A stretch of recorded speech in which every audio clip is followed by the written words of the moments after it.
I'd like to call to order the Finance Committee meeting for June 9, 2015. Roll call, Mr. Ferrer. Mr. Chairman. Here. Anthony Neto. Here. Mark Finkel. Here. Albert Hayes. Here. David Gershfest. Here. Jeffrey Rosenthal. Here. Robert Moore. Here. Michael Clark. Here. Robert Leslie. Robert Fulton. Here. John Hudson. Stephanie Rizicki. Here. Richard Farr. Here, Mr. Chairman. Thank you. At this time, we're looking for a motion to adopt or revise the meeting agenda for today. So moved. Mr. Finkel. And I'll second that. Mr. Neto. All in favor? Aye. Aye. Any opposition? All right. So motion to adopt has been approved. Secondly, I need a motion to approve the May 12, 2015 Finance Committee meetings. Mr. Finkel? I'll make that motion. And I'll second that. Mr. Neto. All in favor? Aye. Opposition? Hearing none, the minutes are approved. So now we'll turn to the committee business for today. I do believe Mr. Farrar has a presentation for the full board as well as the Finance Committee that shows the proposed budget for the 3-year period commencing July 1st, 2015 and ending June 30th, 2018. So Mr. Farrar, if you wish to present. Thank you, Mr. Chairman.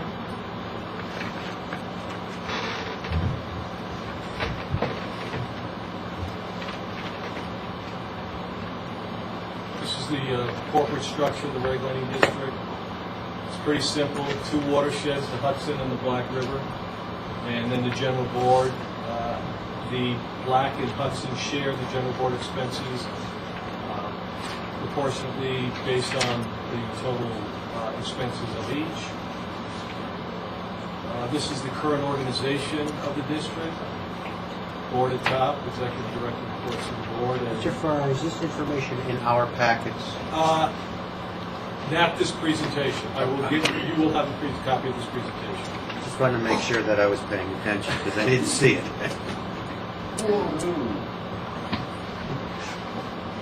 The board, I always add this. This is the board derives its authority to budget, operation, and maintenance charges in ECL 15, 21, 25. I'm not going to read it, but this is where the board derives its power. The presentation today will focus on significant events, the process that we went through, budget summary, some key mandated expenses, other material expenses, capital plan highlights, engineering consultant highlights, and then some key budget financial variances. Significant events, Hudson River apportionment, area apportionment. Still pursuant to the consent agreement with the 5 counties that was signed back in March 12, 2013. And the assessment remains frozen at that $2.9 million through the end of this cycle. So we have one more cycle, 3 years at that assessment.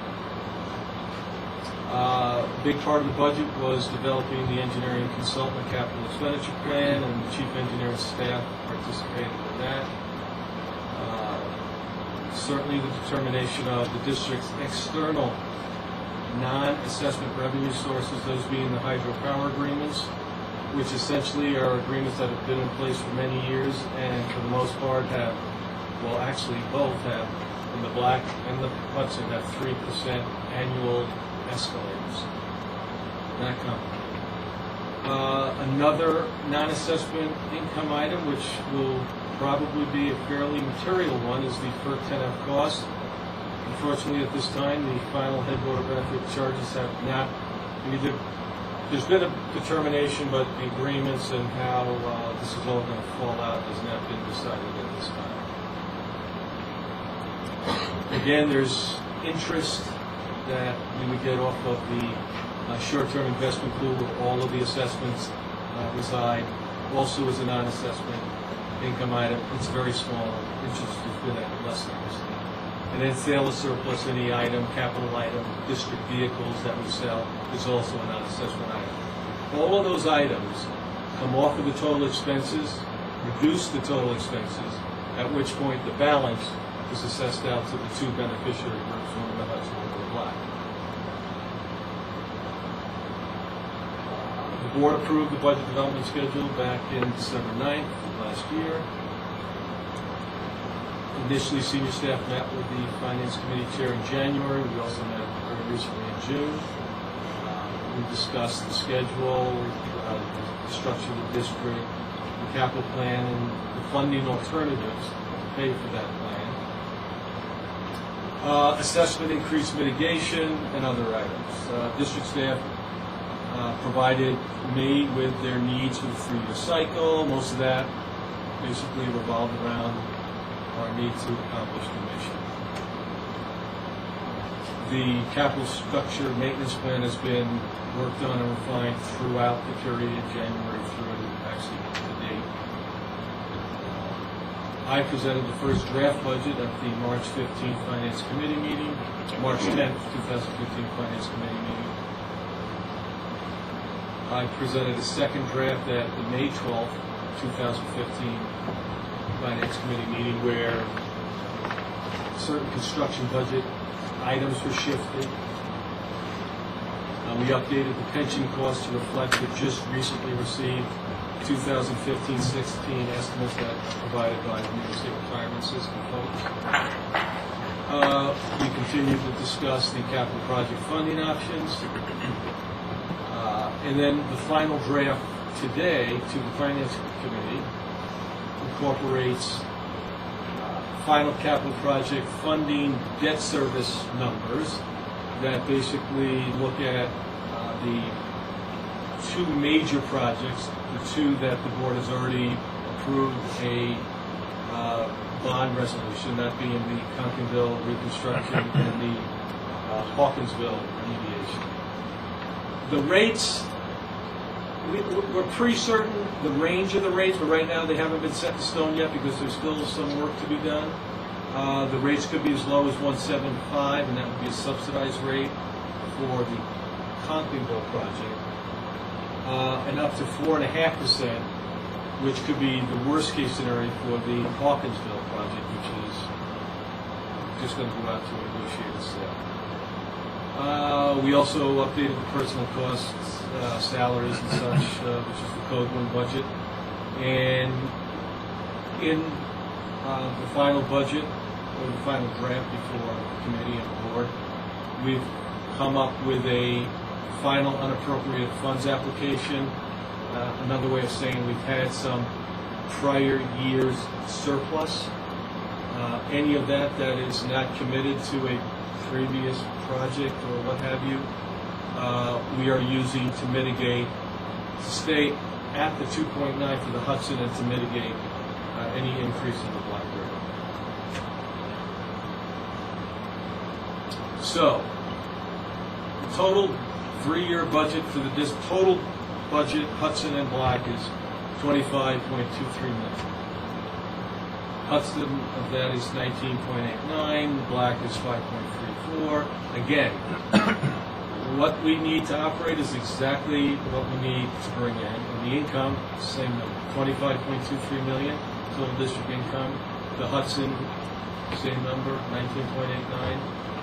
Broken out a little further, the assessment, which is frozen, would be 3 years of the 2.994,100, or almost 9 million.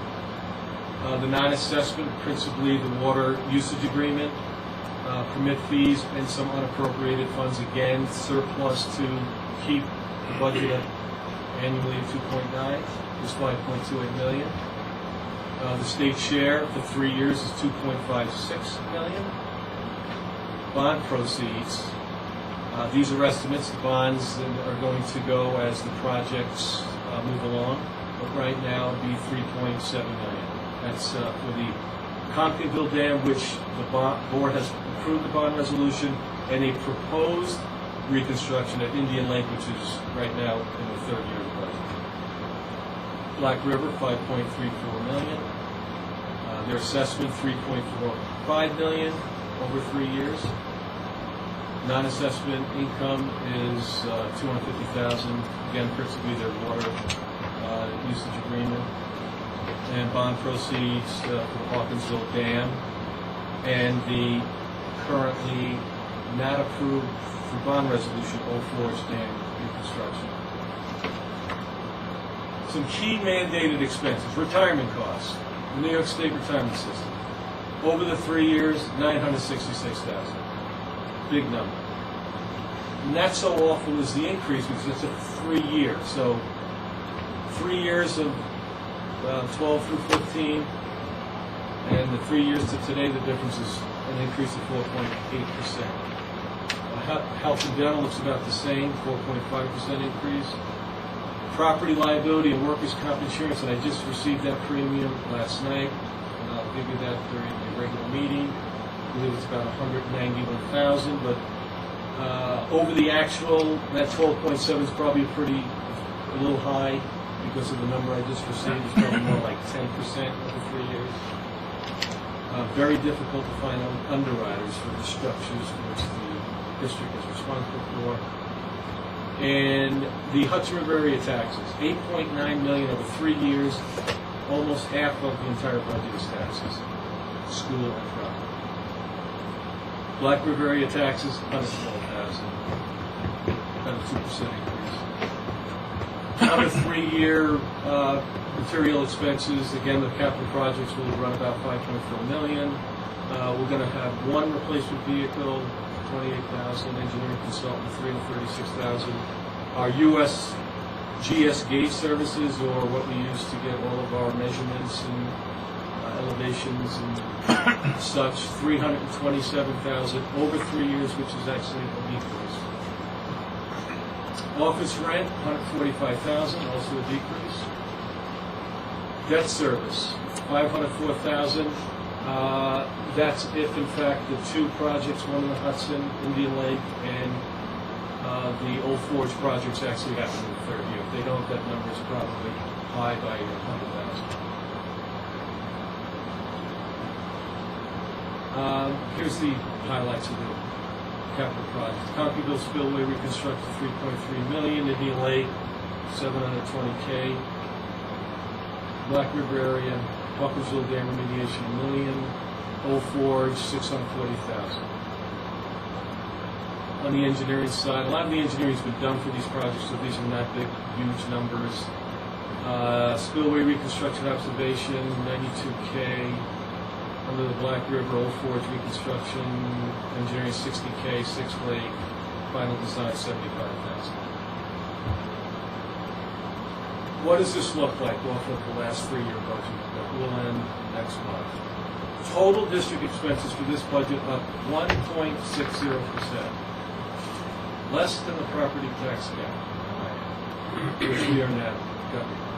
Hudson River area expenses up 2.2%. Black River area down 9%.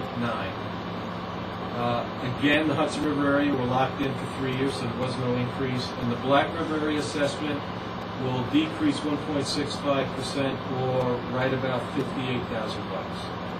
So the annual assessment will be $1,150,618.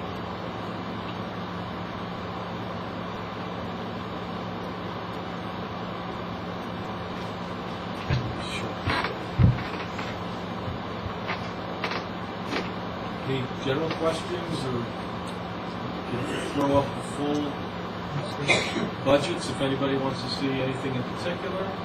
I guess I have a question. Sure. Over the next 3 years, with the 5-county agreement coming to an end, and the fact that we haven't really settled with FERC in these headwater benefit analysis or charges, would it be fair to say that the general board should be focused on increasing the non-assessment income for both districts over the next 3 years? Certainly. Absolutely. Yeah. The 10F that's the big hit. I mean, any way you look at that number, depending on how the agreements might play out. Well, there's a couple of the 10F, the issue of when we begin to receive the 10F costs that's the question right now. We have Is it a factor in the budget at all right now? To ask them to begin to collect that money, and there is still a response that hasn't been forthcoming yet. Right. And so on the one side, that non-assessment income, that 10F cost is depending on when we begin to receive that. we still expect to during this next 3-year this coming budget. budget cycle. I mean, we are we're hopeful. We're hopeful continuously. We made that request for late last year, to begin collecting the 10F costs. Our argument is that boiled down to its lowest common denominator is that past due issues have been resolved. We don't owe refunds.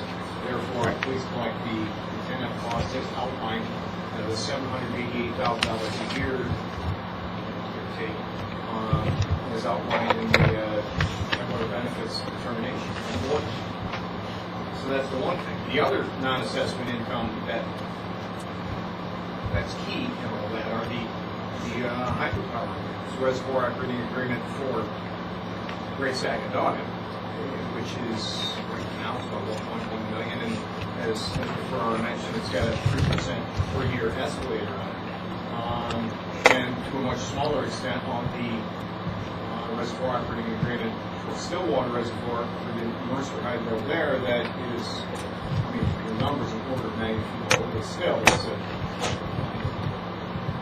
it's still a significant number. That we're at the point now where we should begin renegotiating that agreement, as we expect to shortly. Where do we stand on the extension on that one with Conklin Go right now? The extension of the agreement till 2021? We're waiting for ruling from FERC, Okay. which we basically, Again. this last week I asked them to give me a timeframe for when that might happen. And they were pretty pointed in saying no, and yet we expect the same short. They didn't give any indication of when the short might be. But as part of that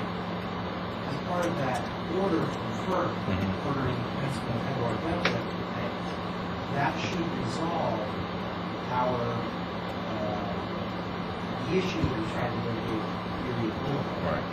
And resolution of that issue will determine whether or not the extender of the reservoir operating agreement has validity. If it doesn't, the reservoir operating agreement expires This July or next July? Yeah, okay. if that extender does have validity, then that goes through 2020. Right. So So we're waiting on FERC again. we're waiting on. And staff is prepared to renegotiate those two contracts. I don't think there's any doubt. Mr. Netto is absolutely correct. The best place to make inroads in obtaining additional non-assessment are those two items in the non-assessment income. Any amounts received, if we were to receive whatever, over the 3-year period. You want to shut this off? Well, no, peace. I didn't realize you put enough. Right, so as you can see, I just threw up all the income items, and as you can see on line 4, section 10F, revenue, there is no revenue listed. Right. If we were to receive revenue during the 3-year period, we would still not go in there and recast the budget. We would take that money and reserve it for the next 3-year cycle. Sure. So the counties, whatever beneficiary would benefit from that, would not lose any of the income that would come. It would just be deferred. Because right now, we don't know.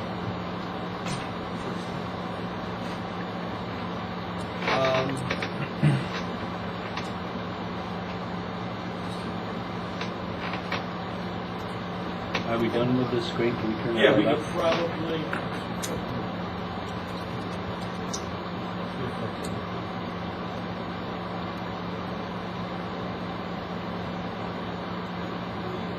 Very good. All right. So now we have some business. All right. Any other questions? No comments? Okay, so we'll move on to the new business for today. Looking for a motion to advance to the full board and recommend adoption of the July 1st, 2015 through June 30th, 2018 regulating district budget as amended. I so move. Second. We're in finance. Finance. Yeah, can't second. The second is I'll second. Mr. Netta. All in favor? Aye. Aye. Opposed? Motion passes. So the second motion that we need today is to advance to the full board and recommend adoption of the next 3-year budget cycle, July 1st, 2015 through June 30th, annual adoption of an annual assessment for the Black River area. And that's an adjusted amount, Correct. not Adjusted a new amount. budget. Yes. The board has the resolution. I so move. I second. All in favor? Aye. Aye. Opposed? Motion to advance has been accepted. Third motion to advance to the full board and recommend adoption of the July 1, 2015 through June 30th, 2016 Hudson River Area Assessment. So move. I second. All in favor? Aye. Aye. Opposed? Motion advanced. Fourth motion to advance to the full board and recommend adoption of the July 1, 2015 through June 30th, 2016 New York State share of the storage reservoirs for the Hudson River area. I so move again. Now, so second. All in favor? Aye. Aye. I have one other thing I just want to point out very quickly.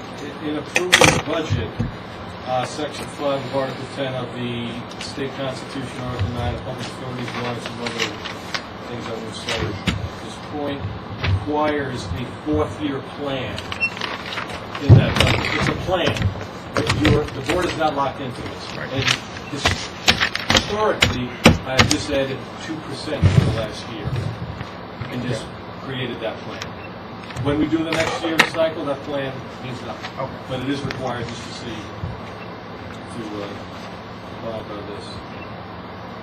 With respect to the entire budget. With respect to the entire budget. So we're actually going out beyond the July 1, 2018 to June 30, 2019 will be a plan budget item for our, in addition to the three-year actual budget.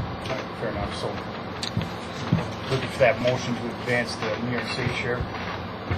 We did it. We did it. We're done. We're just motion to adjourn. Just second that motion. All in favor? Aye. Opposed? Adjournment.